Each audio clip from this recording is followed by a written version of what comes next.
Hey, what's going on, everybody? Welcome back to another episode of PMP's Den of Antiquities. Today, we're here to talk about Ahsoka Episode 3. But before we get into that, I just wanted to let you guys know that from now until, I believe I said, the September 11th, I'm doing a 10% off sale plus free shipping on my website. I do a lot of cool, video game, Star Wars, anime stuff, a lot of props, a lot of collectors. So you guys want to go check that out, you don't have to do anything. Everything applies when you check out. You'll see the see how much it takes off. But yeah, definitely go check that out. And let's get to the more important stuff, the episode. So what did you guys think? Starting off, it was a little bit of a shorter episode, but I still think we got some good stuff in it. I felt like it was short. Yeah. I felt like it was like something straight from the animation. I don't know if that was just the length of it or just also some things that happened in it. But as fast as the episode was, I feel like it definitely had a lot of really cool moments. I mean, it definitely served as I've heard a lot of people say it was filler, but our main character, we got to see our main characters get to their destination where they're all going to have their fights and stuff. They learn what the bad guys are doing, and this episode kind of helped mend the bond between Ahsoka and Sabine as well. So you kind of had to get all that out of the way first before you can dive into more of the heavy stuff, I guess. So yeah. I like we got to see General Grievous right at the beginning in the training when he has all there's lightsabers behind him on the wall, so I hope he grabs a few of those later on too and actually sparks those up. I'm just happy we got to see Hu Yang pull out his other two arms, like he did in Clone Wars when he was picking through the lightsaber boxes and the file cabinets. Dude, but to add on what Nick said, though, a lot of people brandish a filler episode, I guess, because they don't even see what's going on in the episode. Because, I mean, I have ADHD too, but not to the extent where it's like, no lightsaber battles, it's a bad episode, Yeah, there was some decent character development in that episode too, as well. So, yes, 1,000%. Going ditto off of those two. Yeah, I mean, Hu Yang, my God, it was another thing. Another gem comes back from Clone Wars. It's like, didn't know needed. Oh my God, I'm so happy he's back. Oh my God, David Tennant, one of my favorite doctors from Doctor Who. Oh my God, and just seeing him do the drills and stuff like that with a actual Bo-Katan and everything. That that for me. That made me so happy watching. Okay, so that I loved it. Regardless of the time and everything, Ahsoka did some mad, awesome cartwheeling action. Call back to Clone Wars moment. It was good. Yeah, I'm sure we'll come up with some other stuff. But long story short, I loved it. I enjoyed it, and I can't wait for the next one. I'm definitely ready to see what's going to plug into that hyperspace ring. Yeah. There's gonna has to be the kind of you just shove a giant whale, just shoot ejectors and just it's how they hunted whales back in the early days. That's how they're gonna do. They're just gonna shoot giant harpoons into the space whales. Moby Dick. They do steal a lot bigger now. One will fit. Yeah. Well, dude, that thing's literally like a Halo ring. It's so massive. Yeah. It has what did it have? Did she say 9 hyperdrives or something like that? 6 was already installed, and they're installing one more, so 7 total. Oh, okay. And the fact it has its own armament on it. I mean, come on, this thing's like a small battle station, I know they pimped it out. They had gold accents and stuff like that. I was like, dang, she. Yeah, what about the gold droids too inside? Yeah. But even their screens and stuff that everybody's working on. Nick, I mean, did it kind of remind you of some of the stuff on the Halcyon? The round screens that they were working in front of, and how they were overlaid each other. I noticed that on the what is it called, the T6 shuttle. A lot of the panels on there reminded me of Halcyon panels. Yeah, it's kind of. I guess since they're closing it, they probably pulled some stuff from the wing. Hey, we'll use it in the show. Come on, nah. Yeah, there's just a piece of the wall missing now for people that are on. Just covered up.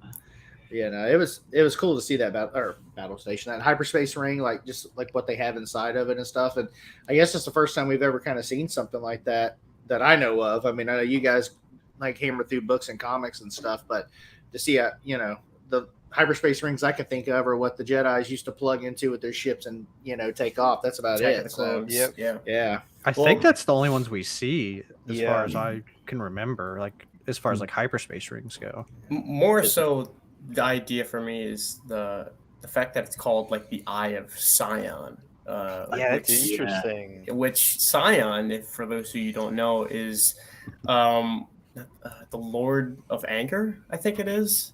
Or Whatever pain. his He's name is. 100% the Lord of Anger. Yeah. Here's a Tulak Ward's the Lord of Hate. So it's really fuzzy with the true I titles. can't hear that without thinking I have Sauron. Yeah, Sion, Sauron. But no, this ancient Sith Lord in the Old Republic was actually too angry to die. Like his flesh was held together by the dark side. Oh yeah. If you want more info on that and our take on that, you can go to this guy's video on our rankings of Sith Lords. Oh yeah. Sith That's a really good ranking. Exactly. We'll have that ship ranking out very soon. I just been Awesome. too busy into Red Dead. Zombie Sith, pretty cool. Cool name for it too. Must be some fancy tech if we're going all the way back to naming it after like that. And the whole idea with Morgan Elsbeth, the magistrate, she says by an ancient people. And I'm in my head, and I'm thinking, no, dude, this is freaking Yu Zhang Vong. We're going to different galaxies. Come on, So cool. Yeah. come on. I hope so. And also, like, the tech on her ship is like way more advanced. She's Oh, probably- like the hologram stuff too. the holograms, even like the Yeah. voices and like everything. There was another thing that was specifically better than like what the tech usually is. So I'm curious, like, did she like make better tech, or did she like put her magic inside of it or something? Because it doesn't look like Good technology. Like it looks like a really nice force projection, but like out of green, obviously. I think with all of the technology advancements and stuff, and the time period and everything that's falling into line, it is the perfect opportunity to introduce something like the Yu Zhang Vong. Mainly because Yu Zhang Vong, for one, is New Jedi Order era, New Republic. So Thrawn being around makes a lot of sense. Legacy, the trickle-down effect. Like, after Return of the Jedi, my headcanon trilogy for Luke was New Jedi Order, dealing with Thrawn. And, like, Vector Prime, like, I'm not sure this time we can win, Yeah. And I think that's the perfect thing Star Wars needs is a outer world galaxy species that is crazy powerful. Yeah.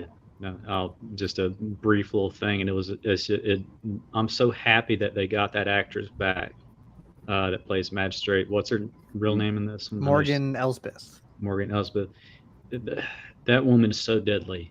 If they just happen to give her a staff or a lightsaber, people have no idea. That's Bruce Lee's great granddaughter. She would destroy anyone. What did you guys think about the between Hattie and her? How they were kind of smart mouthing each other, like, I thought she would. I didn't think she'd make it that far, and then she's like, "Well, are they destroyed?" They're like, "No, I'll take care of that." That was kind of cool to see them going at each other. Yeah. I wonder if there'll be like a fallout later on between all the bad guys. I think they're leaving that door open for sure. Yeah. I think there's a decent chance she'll turn to the light side by the end of this or the movie. Well, people are saying Balin Skull and Shin Hati, like, their names translate to actual like Norse wolves. Yeah. And one being the light, one being the dark. You see the mural with the two wolves, from Rebels. And Balin, he's the master in this situation. He's flying a little too close to the sun because when he was doing that speech about power beyond your imagination, Shin Hati's looking at him kind of like, you're a little suspicious right now. Yeah. But it is also interesting because he mentions, I think, it was second episode, not this one, but he's like, oh, it'd be like a shame to kill another Jedi, like few of us. So I'm curious, like, is he, because he's not a Jedi, but like I don't think he's Sith either. No, I really think they're he's fallen bad. Jedi. Yeah, Yeah. they're fallen Jedi. It's safe to say like- that. I think he would be perfectly fine if like Ahsoka lived and just didn't mess with his plan. He'd be like, I don't care. Like I'm not trying to kill the Jedi. I'm not trying to be like a bad guy. Yeah. He just wants peace in his own eyes, like pretty much like Thanos. He's like, well, kind of a bad guy, but like not really. Their role is what Palpatine wanted Luke to be in, the original trilogy. Like when he was talking to Vader, saying, if we cannot turn him, then he's got to join us either way. That's just it. We need another dark Jedi, right? So even if he's not full Sith, we could still use his assets and his power on our side, regardless, as a battery of some sorts, kind of like Balin and Shin. They're being the battery for Morgan Elsbeth. They're just doing her bidding, and he's blindly following power. So yeah, I think it's a cool parallel too, though, because like they're not really Sith, but then at the same time, like obviously Ahsoka is kind of like not really Jedi, and like not really for the Jedi ways. Obviously, you see her interacting with she's not a Jedi, but she follows a more light-sided path. There's no such thing as gray Jedi. That's fan fiction stuff, but there is still the ability to follow a more lighter side of things. It's just cool to see dark side against light side rather than Jedi versus Sith, because it's kind of like the social politics versus like actual politics. Yep. It's nice. It's cool. It's cool to see that. It's an interesting parallel. Yeah, it's real fast for it was pivoting off of that. It was I mean, a definite plus of this as well was getting some stuff into Rebels. Of course, we see Mon Mothma, we're like, yes, and everything like that, and then stupid bureaucrats. Dude, and Hera does not back down. Man. I love She's lighting them on fire. Dude. Yes, I love. and then Mon Mothma's just sitting there, face forward, like I'm not looking any which way. I'm just looking straight ahead. Like, were you in the war?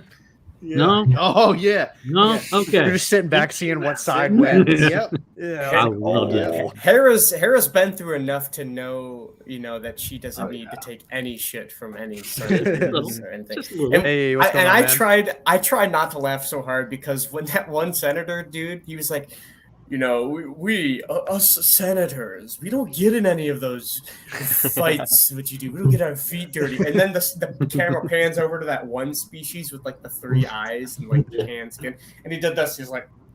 He's just like staring into the camera. Yeah, he didn't talk at all.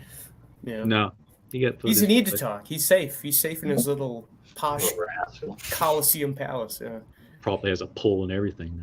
Well, I like that stick in Mando. They even played on that, right? Like when what is his name? Pershing was giving his speech, and then like at the after, like the senators were like, "Oh, I can't tell, like Rebels, Empire, like they all kind of blend together, and you can kind of still see that like remnants of like they don't have it figured out. Like just because the Empire is gone, you're like, oh, everything's good, everything's saved, and now we're seeing like it's not, Yeah. So Well, the two especially this- senators that, oh, go ahead. Sorry, go ahead, Mike. Sorry, I was going to say, especially to see the politicians talk and everything, they give off such a vibe of like, yeah, there's bad guys. Like even I think the older lady says something at one point where she's like, yeah, there's always going to be the bad guys like somewhere in our, in the places, and like that's just how it's going to be. It's like that's not how it should be, That's even kind of what the vibe was when going through the scrapyard.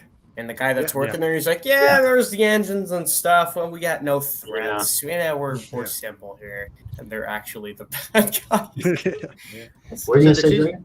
The two senators that were to the left, were they from Corellia? Because they were almost trying to defend the actions of what happened on the shipyard. I'm not sure. Maybe born there, but I think all of them were on the same planet.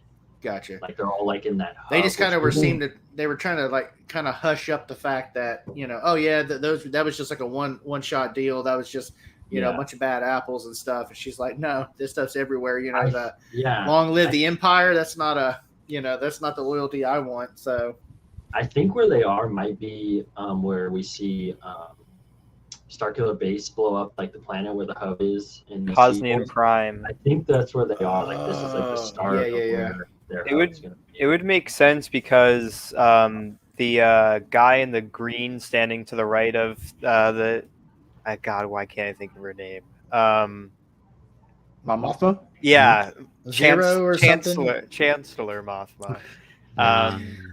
Right. He's from Hosnian Prime, or at least that's his backstory in the Resistance show. I don't feel so bad about it blowing up now. So. I know, right? No.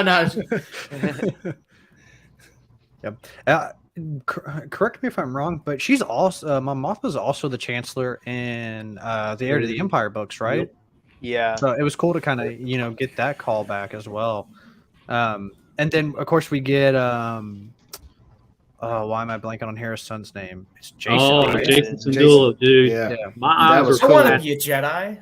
Yeah, dude. You could just see that. My eyes light in were her flashing eyes when she watching said that, man. I was so happy seeing that. Yeah. I was like, that's Kanan's son! He has some Dude, cool Easter eggs on his costume. Yeah. I'll talk about. So that his vest, Nice. we'll just I'll save it then. His vest was, go for it later. The bag of Easter eggs. That was a question that I was thinking about. Maybe he's force sensitive, maybe he's not. Who knows? But wouldn't he be a better candidate than Sabine technically because he came from like Jedi lineage? I think so, but I think Hera is trying to suppress that. I mean, just fair. I think I don't know. I think it's just that mother thing. I just kind of felt like she was like just shooing him off, like, hey, don't worry about that. That is a very realistic thing, though. Offspring of Jedi and Sith, highly trained force sensitive people, Right. usually are born with a higher count of midichlorian that have a talent to just, or an affinity, to just grasp these things right away. Compared to someone like Sabine, who you see is like trying to struggle to move a cup, Whereas Jason, I believe, if he tried right there, he could do it right away. Not that I have anything against Sabine because I really like her character and stuff like that. But while we're on the topic of that, I actually want to, the force sensitivity thing I've been seeing it a lot like on Instagram and social media and stuff like that, and we've dabbled in it a little bit too. Would you guys be upset if by the end of the season she could use the force? Not anymore. Starting out, I was like really hard no against it, but I think hearing more about it, I'm more open to it now, just because, like Ahsoka was saying, like everyone kind of has it. It's just you doing something about it. Like obviously for all of us watching it, we're just like, why doesn't everyone become a Jedi? That would be the coolest thing in the world. But that's just all of us saying that, wanting to be a Jedi. So I feel like in the galaxy itself, people see the Jedi and either think of what the Empire, or I guess they're under the impression that they were the bad ones. So at this point, they're not really. I guess no one really wants to be one, so that's why no one's really trying. I guess, or that's how I'm viewing what she was saying as. Yeah, I don't think I'm impartial to it. You got to think. I mean, a comparison I can use for Sabine is someone like Cody. Like if someone asked me what my favorite characters in Star Wars, you have the high force users, the cool ones that are on screen most of the time. Sabine is like a Commander Cody for me. She's a very cool character. Don't get me wrong, but she was never on my front line. But whatever way you slice it, it goes back to that old Ben Kenobi quote from A New Hope. Talking about the Force and how it binds us and moves us through everything. And that quote. I don't see it out of the realm of being impossible that she would have the Force. Would I be upset? Not really, because I'm not I'm not invested into the character entirely, but for those people that are, you have to also take it with a grain of salt because it's not like she's going to be the chosen one, right? They hear Sabine is force sensitive and they freak out and they're like, well, if she was around during the beginning of the Empire, why didn't tear up the script? It just gets really messy because opinions and delusions of grandeur for characters substitute what people think about that. Right. Of course, Starkiller, if he was in the movies, there would be no chance. He literally kills Vader. So it's just. It's Sam Witwer. It's just people blowing things out of proportion way too much that they don't need to, really. They don't need to freak out. We've seen Sabine struggle to move a cup. It's not like she knew it right away and then she's just, oh my gosh, she's going to be the one to kill Thrawn because she has the freaking force and she's more powerful than Ahsoka. No, dude. we gotta pump the brakes. It's only episode 3. I'll ditto on that. My 2 cents. I'm not there for her. I'm there for Ahsoka and what's going on with the main stuff. Yeah. The main course of the meal. Particularly a certain thing that I know is going to happen is probably going to drain me emotionally, but in a good way. But I mean, if you get hello there, I almost said that in German accent, but I stopped myself. But I would have butchered that. Sorry, Strike. That's on. Anyways, I'm really the fact that if she struggles for it, I'm a whole lot more happier than if all of a sudden does it like that. Like if it was an off-screen thing and like that would have been weird. I don't mind if she does, get that. If at the end of the thing, cool. If it's something like a cheered end way thing, like that level, right. I've gone back and looked at multiple things of like Paul Duncan's interviews with George, and even going back and watching the original movies and going and watching the prequels of Old Ben, just like JT said. Then what Qui-Gon says about the midichlorians and stuff like that. Everybody has it. Just depends on what you do. Everything like that. Some people are just born with more talent as well. Yeah, it's just it doesn't really bother me. And sorry to interrupt, but like no, you go ahead, man. That was just it for me. But like people like Sabine, I mean, who don't get it right away. Oh, well, of course they're gonna struggle. I'm not expecting anyone to right away have those sort of powers, and if they do, then they must have some sort of lineage that gives them the advantage of because they're the offspring of a force sensitive,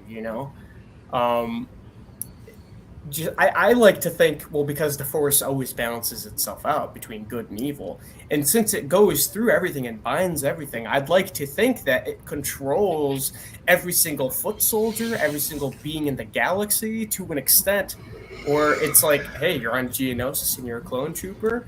The Force just guided you a certain direction where it gave you the courage to dodge that blaster bolt just quick enough, It's everything falls in line for a reason.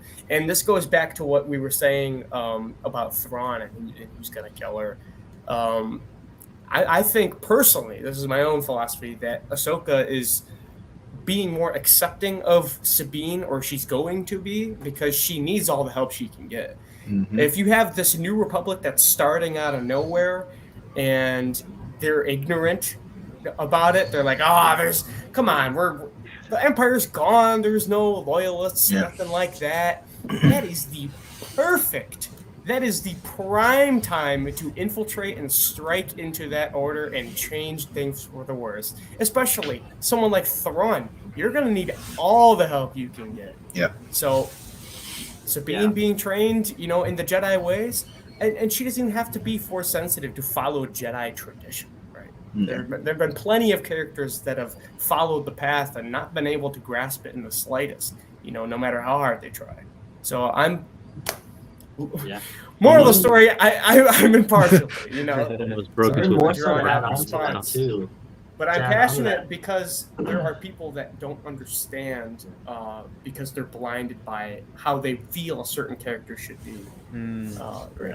Well, especially when you look at it, it's like obviously politics here. It's like country to country, state to state, but it's an entire galaxy of stuff. Like you think back to Palpatine, that's a good example. Like nobody knew that dude was a Sith Lord, and that's kind of why people. Whoa, wait a minute. Wait a second. Are you telling me Palpatine's a Sith Lord? Come on, man. Let's not A blow this Sith out. Lord? What? That's crazy. But yeah, nobody knew. I had So to. I'm it's like, sorry. Go ahead. yeah, you're good. If Thrawn did want to take over, especially because he's not trying to like, I mean, yeah, technically be like rebuild the Empire, but he could rename it and be like, this is the Republic now, like and just use that as an alias for the Empire's ways, and so no one would see that coming. Strike that triggers me, man. And you know for damn sure that triggers me. Oh man, that's awesome. Mainly because my views of the Inquisitors, most of you may know, but I hate them because they don't do anything. Marok really he ran away. He ran away for the least. I'd say. Mm-hmm. And if it ends up being Sam Witwer, dare I say this might be my first ever role that I don't like in Sam Witwer. Unless he actually does something. We have 5 more episodes to find out if he's revealed. They credited another guy for it. Another guy for it, which is he's a beautiful man. Yeah, watching the video I did, which was on New Rockstars, he was saying too they credited the Force as being like people in like animation, but like this is actual legal stuff happening. So when it comes down to it, I think if they credit him, I don't think it's Star Killer anymore, just because the legal side of that. No, I'm not saying he's Star Killer. Well, I'm just saying if they made Sam Witwer Marok into Inquisitor, and that is implied that he is the Star Killer character, not my cup of tea. Could be his clone still. Just have Sam Witwer come in just for a second. Like, hey, okay, cool, and then just die. Like, I'm happy. I got to see that. And there's also a very strong reason the Force Unleashed is left in not in canon. Very many reasons actually. Yeah. It hurts me, but it also makes sense. It hurts me to see all these assets being recycled into Star Wars, like Star Killer Base, the Rogue Shadow, and it's like Rogue One is like the group of whatever rebels that infiltrate. And then to see the Inquisitors just come out of nowhere, like, come on. We all know who the true Vader apprentice is. We all have seen that way back in the day. So, I mean, it hurts me just as much as it makes sense. So I really can't complain. I just don't want to see it happen. Yeah. Personally. To go back to the original question, though, is if to see her use the Force, I will say I'm still, for 2 reasons. Is one, I'm not against it, but I'm not really for it either. I'm like impartial like you. But I think it'd be cool to see a Jedi who's like not really super reliant on the Force. Like obviously it wouldn't be as fun to watch, I guess, in a sense, but unfortunately I think most of the Star Wars action we've got, they also don't use the Force as much in fighting as like I think most of us like to see. And then secondly is, like I was saying last week, is like she comes from Mandalorian. She comes from a line where pretty much none of the Mandalorians who wielded the Darksaber had the Force. So I think that fits perfect for her to just be like Force sensitive, but she doesn't need the Force in order to do much. And I really do want to like the Inquisitors too. Like their armor looks sweet. It looks awesome. Just plain and simple, it looks awesome. So are they Inquisitors though? They all are unique. The lightsaber spinning blades. I'm not going to complain about something like that. You don't like how they can fly? What? it's a perpetual Force push. Whatever. It just looks cool. It's eye candy, right? It's the same reason that they're doing the momentum build up. Anyways, I really do want to like the Inquisitors, but I'm yet to see any Inquisitor that does something besides the Grand Inquisitor that changes events in a manner, besides like Jedi Fallen Order. You meet them, you fight, you come back, and then you kill them in the second game. There's just, and even in the comics, they're very disposable. Vader just hunts them down in Coruscant. Like they try to run away from him. Tales of the Jedi, another example, where it was very predictable what was going to happen. They're meant to be that way. Remember who their drill sergeant is. Exactly. And then you have Balin and Shin. first time meeting the characters, and they're already storming a Venator, killing everyone on it. Right? I am more interested in them than any Inquisitor. Yes. Just plain and simple. For sure. Well, I feel like I'm ranting really hard. I'm sorry. No, dude, that's what these podcasts are for. Don't ever apologize for ranting, dude. We're just a bunch of nerds talking about nerdy stuff, man. It's all good. To keep talking about the Inquisitor real quick, or Merrick specifically, I saw something. It was like a post, and it kind of relates to the whole Balin and Hadi thing. But apparently Merrick also has like further like real life connections too. I saw it on a post somewhere, so I looked further into it. And I know what you're talking about. And apparently, Sir Merrick was, or Arthurian legend, yeah. Yeah, supposedly was a knight, Arthurian legend. He was King Arthur's bodyguard, and he was turned into a werewolf, basically. Yeah. So we're getting a Bothan? He's gonna pull off the mask and he's gonna be a Bothan, bro? Are you telling me? Dave moved his wool. You can go. There is a wolf species in Star Wars. I can't remember what the name of it is though, but it's in A New Hope. He's in a cantina scene. In the cantina. That'd be interesting. He's in the 2003 Clone Wars too. Yeah. But to Nick, what you left out is Merrick was turned into a werewolf by a witch, which is cool to think because Morgan Elsbeth is a night sister. And this turning into a werewolf could be the Inquisitor, brainwashing. He was basically brainwashed in Arthurian legend. So he's blindly following Morgan Elsbeth, which is dang night sister magic. Bro, if he doesn't get turned into a Bothan, 0 out of 10 show. I'm done. I'm done with this. He's gonna be like. Do you guys remember? Do you remember that Power Ranger? I think his name was Rex too, where he was like a dog. A live scene when his helmet's on, it's like a person's head, and then they cut whenever he takes his helmet off, and his head's like huge. Yes, they're just gonna do that. But that guy's got a cool song. All the Power Rangers do. Oh, You mentioned brainwashing. That actually makes me think of something. So he's got like the red lights on the side of his head. Oh, I wonder mind control. I wonder if they're kind of like Lobos. Yeah. Things. Yeah. He does also have, I mean, who knows? Like, he speaks English, but, I mean, like that he does have a voice changer type thing. Yeah. Like, I was really hoping I wouldn't have to wear one again. But, I know we keep going back to the Star Killer, but it's just too rich with how everyone's pouring out the theories that Star Killer's character is this Merrick guy. I mean, Galen Merrick even too, right? Come on. We all know he's Ezra. But his voice does sound a little bit similar to Lord Starkiller's voice, like the deep resonance of it. And actually, when Galen Merrick, tried to kill Palpatine, I guess, in the alternate ending, and you actually become, in the suit, there is bonus skins in the game, and one of them is cybernetic reconstruction. And he's got these, like his whole upper torso comes to like the T of his sternum, and then it's just a metal spine with two like red backed. Oh, I know what you're talking about. Yeah, and his jaw is completely gone. And he's got like holes in him. And that's what he looks like under the suit. So of course he's gonna need a voice modulator. He's gonna need that help to speak. Because dude's got no jaw. He's fried. So really, I can only imagine what Merrick looks under his mask if he needs a changer like that too. But then again, also the Inquisitors and Rebels, some of them have some sort of like equi resonance too when they have their mask on, but when they pull it up, it's like the Seventh Sister, I think, is one of them. He just doesn't seem as sure of himself as everybody else, because not to like jump ahead, but when they're in that dogfight, he is constantly looking around doing this, where she's just locked in.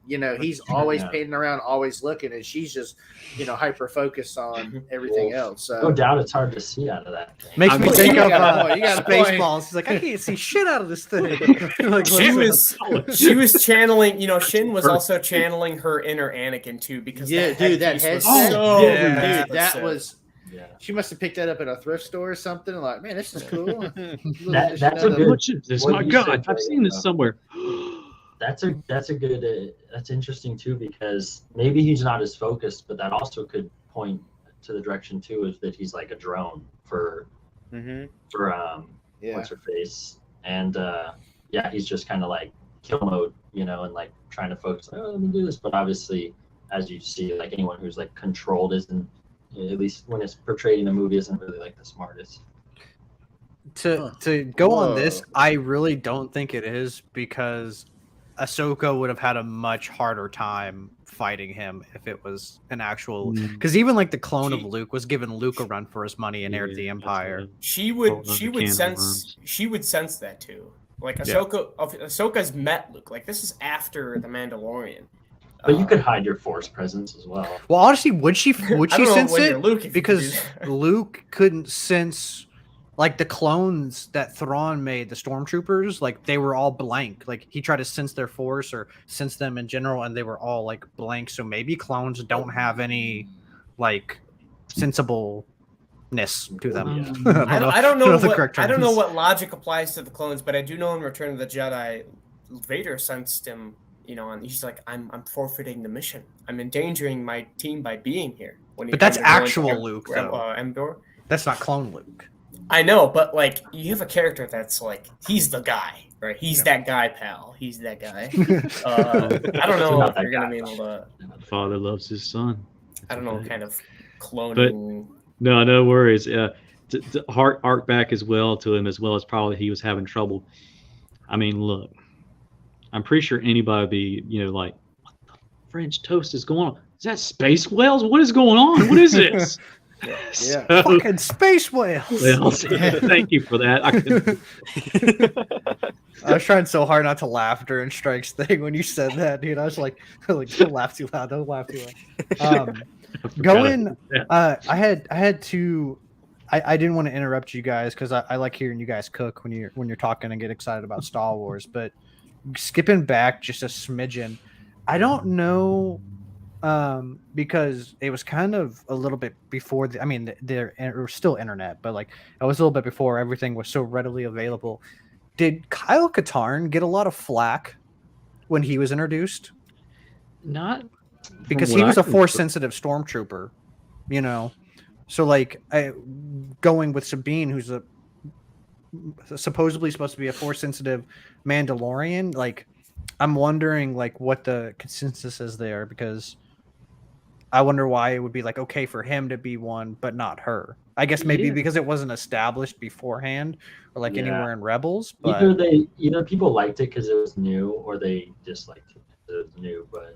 And he directly got taught by, and he was good old friends with Luke and everything. Yeah. Well, because and one of the ones he's like I want to say it's. Oh man, there's so many of those. I want to say it's Jedi Academy. I don't know if it's the first or the second game. He's like training the new Jedi with Luke. I think it's the second one.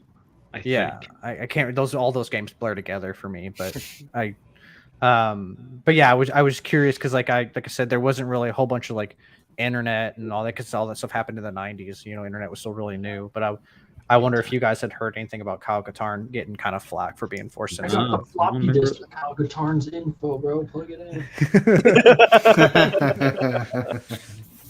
Get his data pad. And also, I wanted to go way back to when we were talking about the senators too. Did nobody tell like the senators or the chancellor about like what happened at the end of Mando? But how like Moff Gideon had a whole secret base with like hundreds of thousands of like troopers and stuff like that. And we don't talk about that. The Empire's not back. There's no forces being. I'm like, did nobody talk about any of that stuff? Did y'all not watch that show? It was just like, I mean, maybe there isn't. Maybe everywhere on the HoloNet. Maybe there's just not enough time. Like maybe not enough time is because we don't really know the exact like time period. Like it could have just happened. Is it? I think so. I don't know. I've been trying to figure that out. So when was Morgan Elsmith, or however you say her name? Season 2. When was she? Season 2. So season 3 happened. So Ahsoka could be right after 2.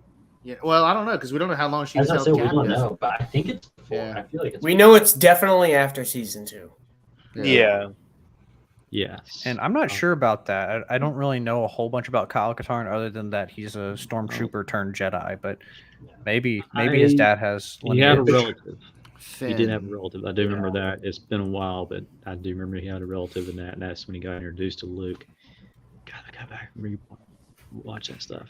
So And another side note, I do really like Morgan Elsbeth, but for a Night Sister, she has the whitest white girl name I have ever heard. I think it's like Morgan. Like- Like it's supposed to be like. Is it okay? Because like I'm It's like I'm Morgan.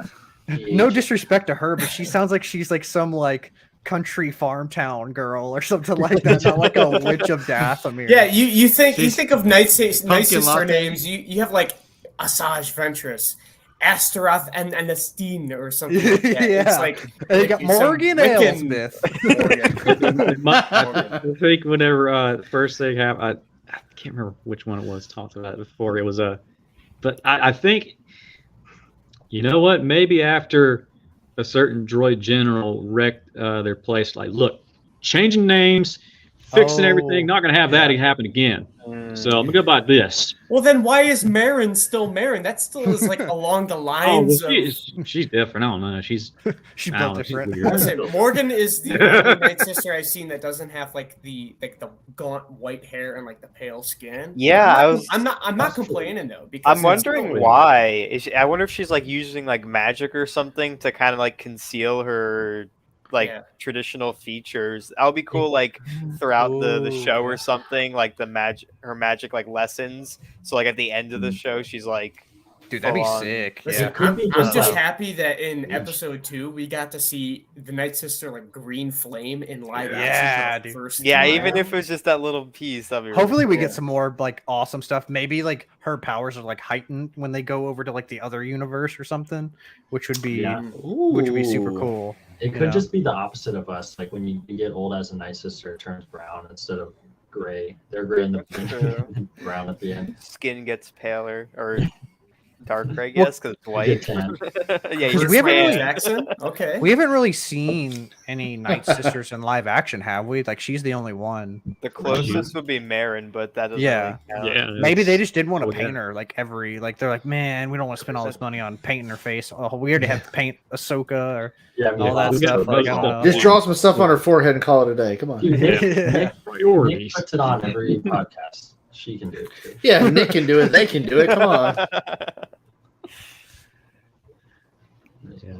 I'm not going into the science behind Night Sister's skin pigment. Superman. That's a good one. That makes sense.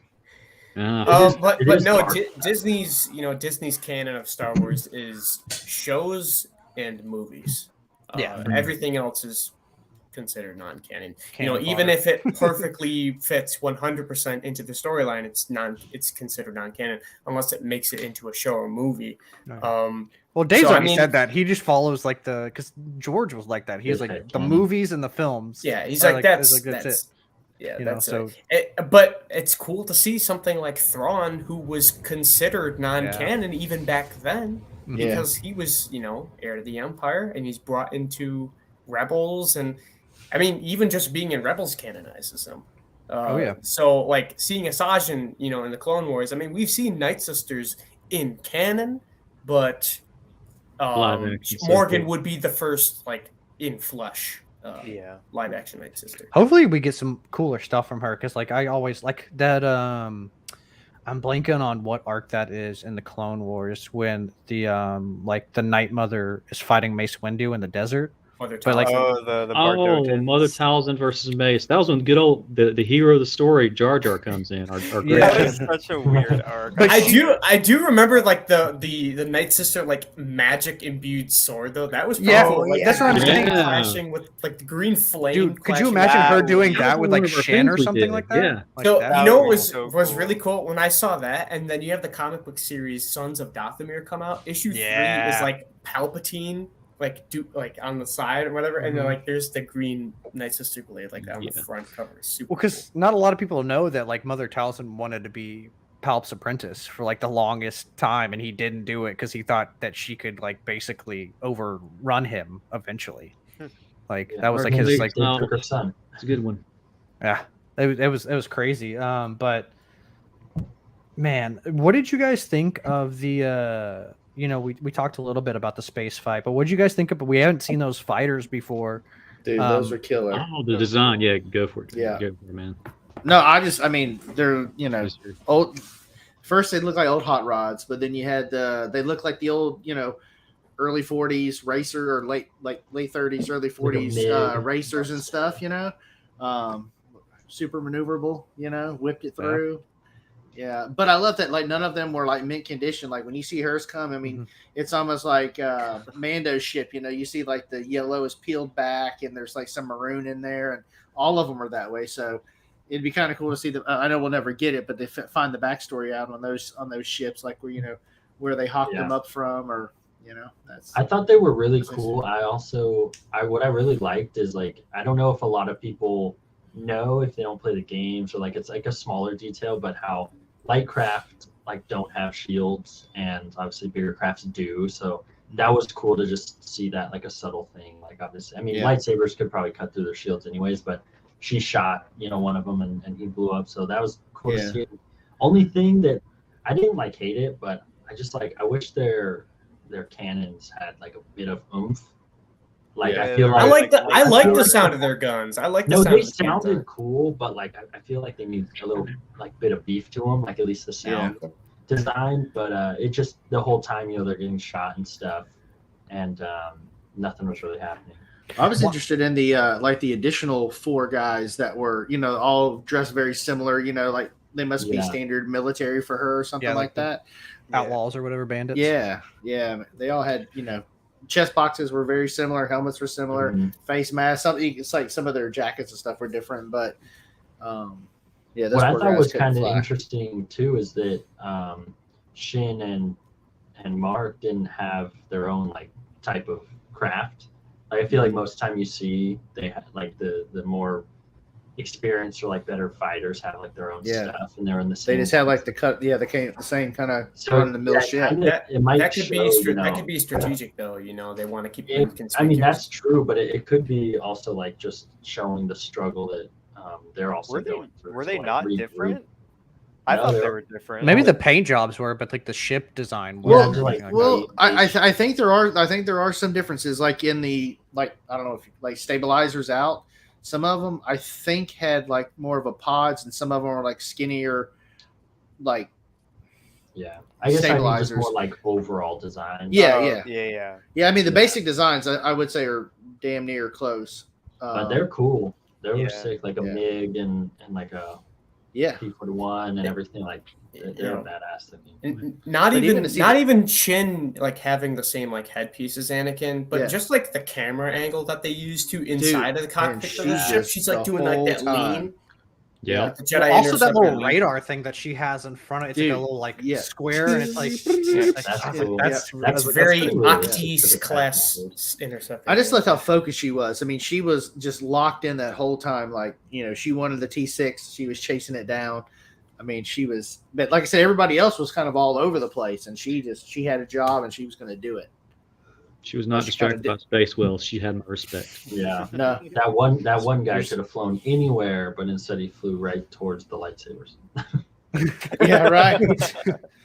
I thought it would have been cool if she would have just speaking of that, I thought that was like a really like Clone Wars or Rebels style moment when she's like doing the flips, and stuff like that. I'm just surprised she didn't throw one of her sabers. I think the lightsaber throw and then pulling it back and catching it would have been kind of cool. But she was also floating in space for comedic effect. That was funny. Dude, literally Guardians of the Galaxy. I don't know why. I was like, that's a Guardians of the Galaxy. She's like, can you come get me? She put on that giant like that bright blue jumpsuit, and I'm like, is she gonna pull out a Walkman next? Yeah, it did look like her one from the Clone Wars episode.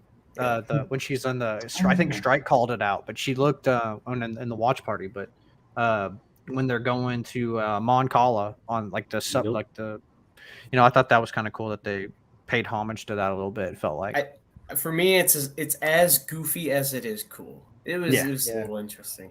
Yeah, I don't know how I feel about that scene overall. Only reason because I don't feel they really. You can see like a little bit of like more. It looks more like sparks than thrusters on her back at one point, but Yeah, when she was floating out. it kind of just. I don't know. It didn't make too much like realistic sense. Obviously, this is sci-fi and stuff, but so much is based in reality. They've done it over and over again, where it's like so many things you could look at and be like, technically that will work. If like someone wanted to make a spaceship that looked just like one from Star Wars, like we could do it now. And so the tech not really being visually explained super well, I think was kind of an issue for me. And then the only other thing that I feel like I wanted her to see really bad is we know the ship, like the wings can spin. When she was floating, I was like, use the force to pull it towards you, please. Like, Yeah. I don't know, I just, we've seen it once before, obviously, Last Jedi, and I know people didn't like that, but I'm like, this is their chance. They can like redeem it, and she can just be like, because I think she had like magnetic feet. I think that's clear. Whenever she kicked those wings over, they kind of focused on her feet, just locking in. She's been in space before. She's been in space combat before. Yeah. Many Jedi have fought in space. I mean, the thing where she's like floating and then be like, wow, why didn't you just use the force to pull you towards the ship? That could be said about a lot of things in Star Wars. Like, why are they just spinning on Mustafar? But there's an explanation behind that at least. But like, I don't know. There's just a lot of they could have done this. They could have done this to get avoided. Why didn't Obi-Wan sense Cody and just kill him right away before the inhibitor chip? It's the But if viewers' they dramatic can, like you irony. said, they can. So I feel like they should. Well, the Cody thing, like that was like the thing was like it's a surprise attack. Like I don't. I think you know. would have sensed that I'm one. just saying, out of like dramatic irony for the viewer, like, oh, they could have done this. Well, that would have for changed sure. the whole outcome. Well, they didn't have Anakin's love like Ahsoka did for that. So the love carried out through that. That's why Rex was able to resist that in fives, and how everything ties together like that, like poetry. It rhymes. Spot on, George impression. Thank you.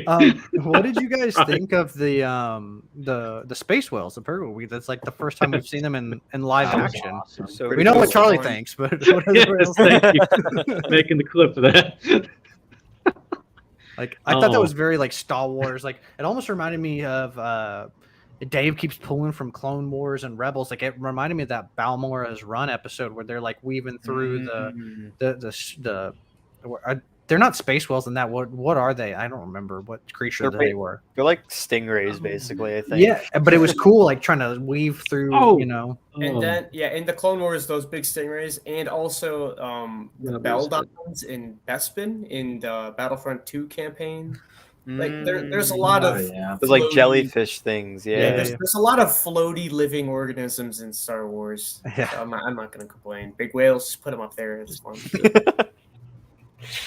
Just a little. Yeah, it was cool to see them. Yeah, it was a good. I like seeing them. I'm curious, like the way some of the movements of their like tentacles when they were getting away. It makes me curious, like were they helping?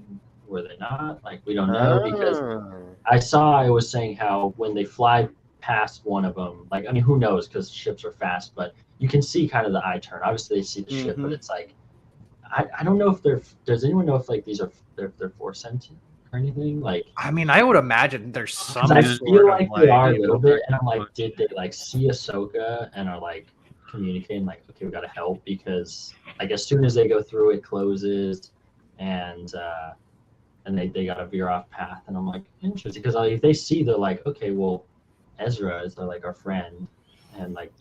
Now we saw Sabine, and now we saw Ahsoka. So like, yeah, they might recognize. Ahsoka has beast taming because we see that in the Tales of the Jedi episode. That could be.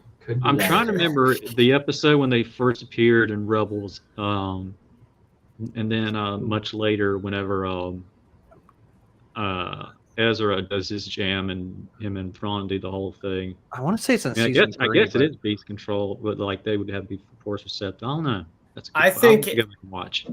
I personally believe it was just convenience of the whale's movement. I don't know about any like long-term preemptive. Yeah, it's kind of a long shot. We knew the whales were there. We told them to close in at this moment. I don't buy it.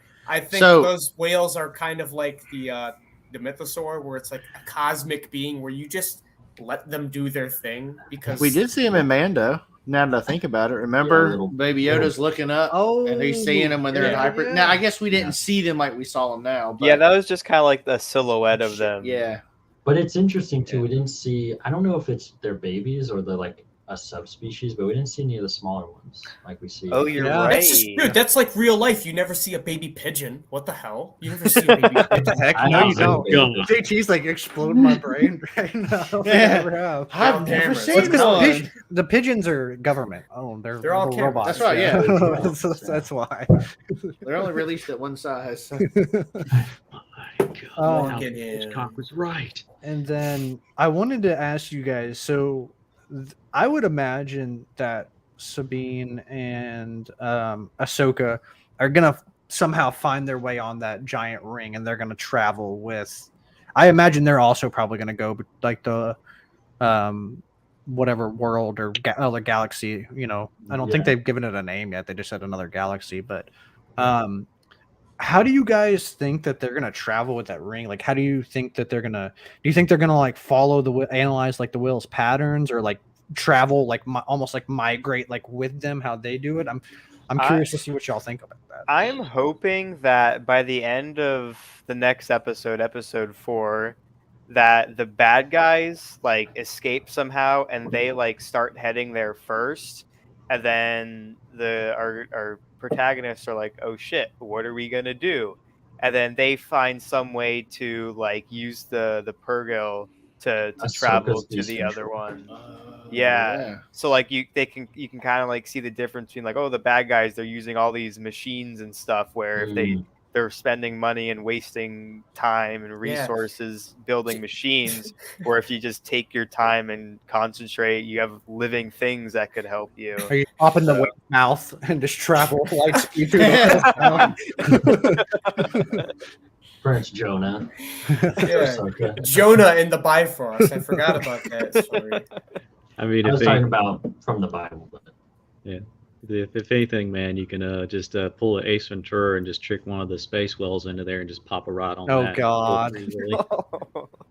they're big. They might not notice. Yeah, maybe. Oh God, it's gonna get down a dark path. I'll continue that. Carry on. But Yeah, in terms of them actually just like traveling there, I think they're just gonna like take that star map and just shove it into a port on the ship, and then the drives will do the rest, I think.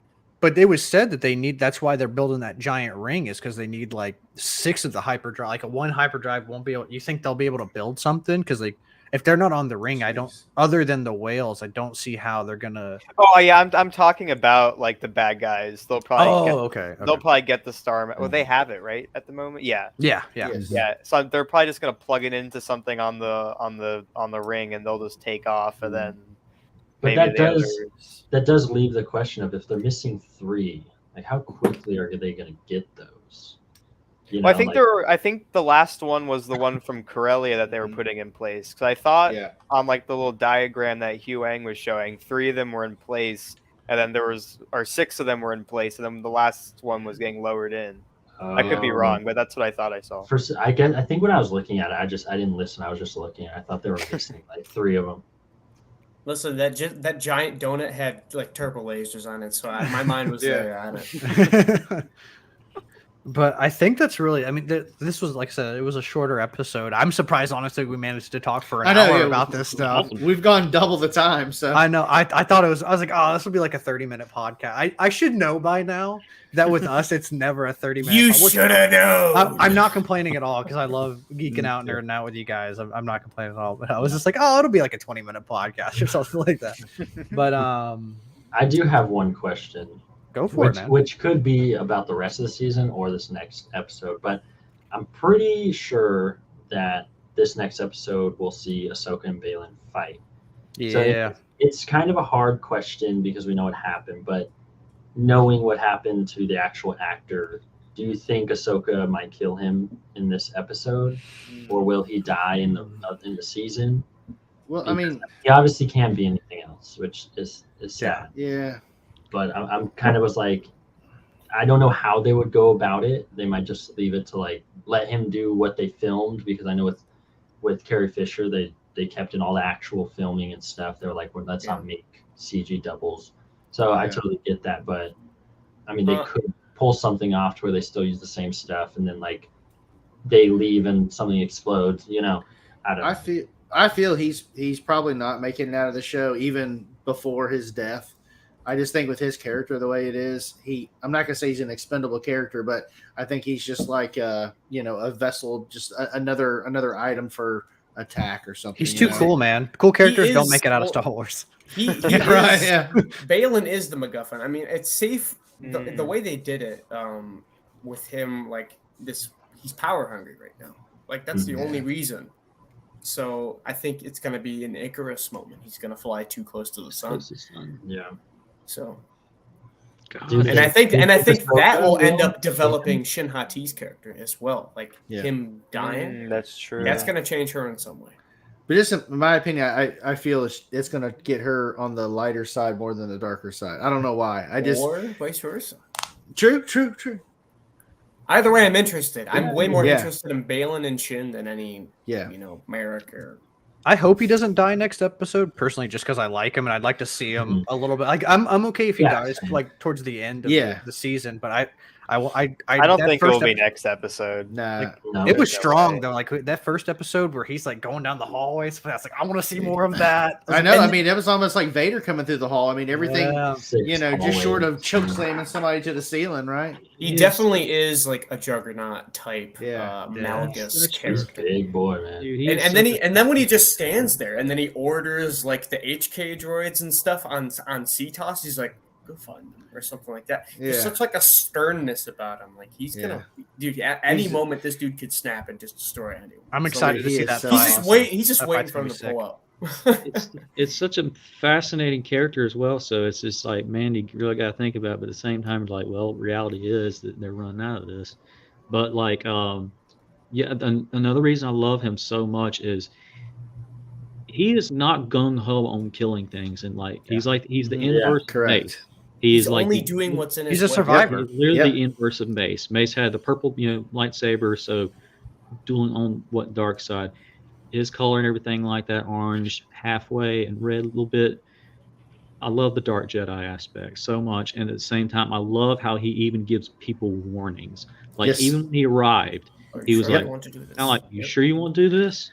Yeah. I don't want, all right, well, here's our proof." Does that, doesn't need to and everything. And then when they mentioned Ahsoka, it was either that episode after that. It's going to be very interesting as well if they have somehow crossed paths and just during her time during the Clone Wars, she either forgot about him or something like that. Or just like that. But he really looked like he just didn't want to fight her. It's like, it's a shame. And everything it's like a battle of the grays. I know there's not like really gray Jedi or like dark my Jedi own thing to it. Yeah, it's just, if we're gonna have a gray Jedi, Ahsoka's the closest thing we've got to it. Because people argue Qui-Gon, but like I would say Qui-Gon's a Jedi. Qui-Gon's like he's just a true Jedi. But he follows the path of the Jedi, but he doesn't follow the politics. Exactly.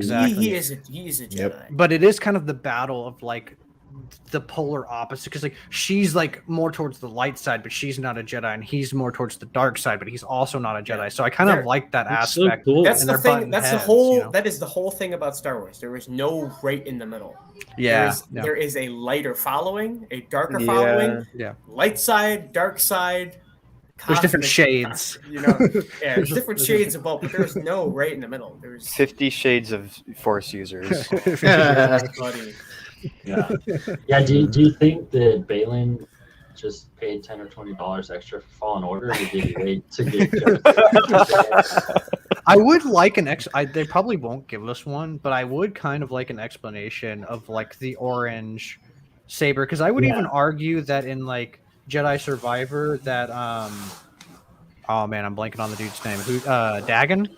Yes. Like his is more darker than Balin's is. His is more red. No, Dagon's is His, red. I think, is red. It bleeds. Is It's red, yeah. So like I'm He also curious bleeds to it like right there. explain because like I like the more colors the merrier in Star Wars. Like I don't want like a pink lightsaber, but like like having like a Just wait. having It's like been a, done. Color goes. an orange or like yellow, like that's cool. Like so I would like more. I feel like Star Wars did a real disadvantage when they were just like it's just the color of the crystal. I thought honestly crystal colors were a lot cooler when they like, oh, if you're green you're like more powerful like in the Force, and then if you're blue you're more like saber combat, and like the yellow was supposed to be like you're pure and you're for like justice and you're like the Jedi Sentinels. But they were just like yellow's yellow, blue's blue, green's green. Well, because they wiped all canon, and then Jedi Fallen Order is the one that brought it back, but with no explanation. So yeah, I don't think there's any explanation for any of the canon. I mean, I think everyone's head canon is what it used to be. Like, Yeah. it means the same thing, but yeah, Orange doesn't have one. And Pink Orange, is- Orange has been done before, at least before like video games like The Force So Unleashed and Fallen Order and all of that. It's I forget what comic book issue it is, but it's in the Jedi Republic series back in okay. 02, I think is it it was. still canon? Is that considered? Well, comics are not canon, but I'm just saying it's been done before. I think it was it wasn't. I don't even know if it was Yaddle, but there was like a bronze orange lightsaber, and they were God, fighting. this would drive me insane.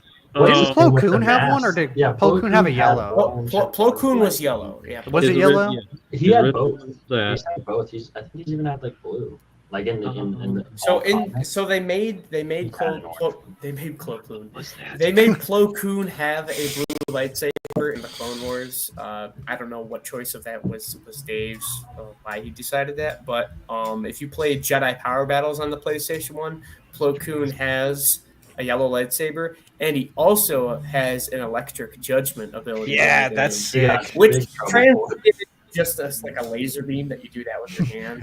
Oh wow. Yep. But more on Balin. Going back to the man. roots here. It's- People are saying, so like, what's his story going to be? Like, how is he going to be related to Anakin and all that? Oh yeah. Personally, I'm just interested in general. But my argument is the fact that like Palpatine's Order 66, it was the checkmate. Like there were supposed to be no more Jedi, right? Luke was supposed to be a New Hope. He was supposed to be the guy, the last one to stop, the bad guys. Yeah. To correct the Force finally. I don't mind Jedi surviving Order 66 as long as there's a cool story tied to them. I don't dig the whole, well, there were Jedi spread across the galaxy. There were thousands of them. So we're clone troopers. Yeah, There's thousands of clone troopers spread across the and galaxy. also on that theory, where does it say that? Where does it ever say that? And it's also not even in the movies or the shows. So these thousands that you talk about, that doesn't exist. I'm fine with a select few. Like Ahsoka makes sense Yeah. because she was off doing something else somewhere else. Like I don't mind you surviving, just have a cool story, but I don't believe Yeah. this grandiose scale of like all these that it's just unrealistic. And even if they were, they're all like in hiding as normal people. Like they're not coming out as Yeah. Jedi. Like Oh, they're yeah. not being Jedi. There's so no reason to they're, even they're delve more or into less useless to the story. Yeah. For sure. That's Well, what Vader's job was. That's his job. Hunt down the rest of them. yeah, dude, we we get need a show freaking about video that. game, a show All of on just the Scram. comic book series Purge. It's Just beautiful. going That'd be great. through it. New Yeah. Vader, cutting him down. Really R-rated Vader. Well, show Vader bleeding his saber, like, and then just hunting down Jedi, like the whole show, and like that would be. If we got an Obi-Wan season 2, that's what I would want. I would want half the show being Vader doing that, and then the other half Obi-Wan like diving into the Force with Qui-Gon. I I think was about to that say, would be That's that would be that's because that my would be union epic. name. It'd be like showing like the dark side at its most powerful, and at the light side at its Light most side, yep. powerful. with- Becoming like, Ben Dude, Kenobi. seeing Vader sitting in his throne in his lava castle with Yeah. the Palpatine hologram, that was the most comic book panel was thing epic. I've ever seen. Yeah. It was We need awesome. more Vader's castle for sure. For sure. Yeah. But I think that's it, guys. Unless you guys have anything else. I mean, Nick, did you have? I want to hear about the vest. Anything Oh, you yeah, got you on the said- vest? yeah, Easter eggs. Yeah. Hit it. I'm so excited to use that every time. I'm like, Yes! Dude, I was freaking out. I was like, what just happened? I was like, oh my god. Connected? That No, is so God, that awesome. You did the thing. You did the thing we've been wanting. yeah. Oh, Oh yeah, love GT, you weren't here. Brad, you and GT weren't here the last episode Yeah. that I did that. Yeah. Yeah, he That was debuted it awesome. last week. Yeah. Amazing. That is You gotta awesome. add more sparkles. Though. I need some like glitter, like More That's effects, awesome. Max. I got you. Next time. Oh my god. Well, it took me like 6 seasons to get this one. Well, by like next time we have like a movie, that'll be when I have the sparks Perfect. added in there. So Charlie, you probably recognize this too, but the training technique that Ahsoka proposed, Zatoichi, is actually a fictional character from a Japanese novelist who is a blind swordsman. Zaituichi. Zaituichi is the actual name, yeah. So that was cool. Senator. Real quick, Yeah. on that note. Sorry, because I'm like gonna Go lose ahead. this thought. So Charlie, on your Bo-Katan, you have scripture on it, right? Like the Yes, my and- teacher autographed it. and there was like it looked almost like constellations or something like that, but that one dude was like on the talking about the outro was like, oh yeah, these words mean this and that. Like, did you guys hear anything about like maybe there was something on the Bo-Katans that would lead to anything? Because there was kind of like almost like the outro with the constellations like connecting and stuff like that. There was something like that on the Bo-Katan. I'd have to go back and look. Yeah, I'm going to go watch again. But sorry, Nick, I Did- didn't mean to interrupt. But I was just No, it was curious very about that. interesting. Think about. All right. So Senator Hamada Ziono, the guy in green and the long black hair, is father of Kazuda Ziono from the Star Wars Resistance show. Jason is wearing a green pauldron on, I think it was his right arm, and it has the same symbol that Kanan has on his green pauldron. Hey, You can only see like a small sliver of like the white kind of like hook. It kind of looks like the Death Watch symbol a little bit, but it's not the Death Watch symbol. And that was confirmed by the guy who painted it. I think his name is Judah. He's been making a bunch of props for like the Mandalorian, and he's part of one of Shauna Trippick's team member of prop makers. And the other thing he made was the greebly for the jacket that has a little yellow triangle on it, which is the same triangle that Kanan has on his shirt in Rebels 2. So he got to go all Judah recently you can made kind of see it, and it's harder to see on like because I can't like zoom Oh in. my on it. goodness, the Okay. animated version compared to the real. Oh, one. dude, it's so janky. scary. We're not even gonna get into that Curse. animated. But You yeah, guys- you can kind of see it. It's funny though on the Lego how they gave the Lego figure brown hair. Did you guys notice that? Yeah. Oh, yeah. Maybe he dyes his hair in the show or something like that. Teenagers, man. Goes through a midlife crisis, teenage crisis. Yeah. What's his I think his Instagram handle is Mengtastic Props. And he made a post about kind of like detailing that he kind of like did it and it was approved by the higher ups of the show. And they was like, yeah, he can wear it and stuff. So it's cool. And the last one is, I mean, we've all already said it, but Shin's headpiece is Anakin's. So yeah, short episode, not many eggs. They're good ones, man. They're good eggs. Intro and That is outro. so awesome. It's also like the mud funny. horn, like fuzzy Furry egg. Ooga! Ooga. I love it. Trust me, by the end of this, we're all gonna have one for something. We'll all have a little outro. But all right, if that's it, thank you guys for watching. We'll have every Saturday we're gonna be doing roundtables at 7 p.m. Central Standard Time. Over on my buddy Strike channel, we always do the watch party, so definitely go check that out. He's in my the shared channels tab or whatever, the community tab. So definitely go check out his stuff. And as always, and check out all these lovely people, all their stuff linked down below, and they all do cool stuff. So go check out their stuff. And as always, may the force be with you. Have a good night, guys. Awesome. See ya.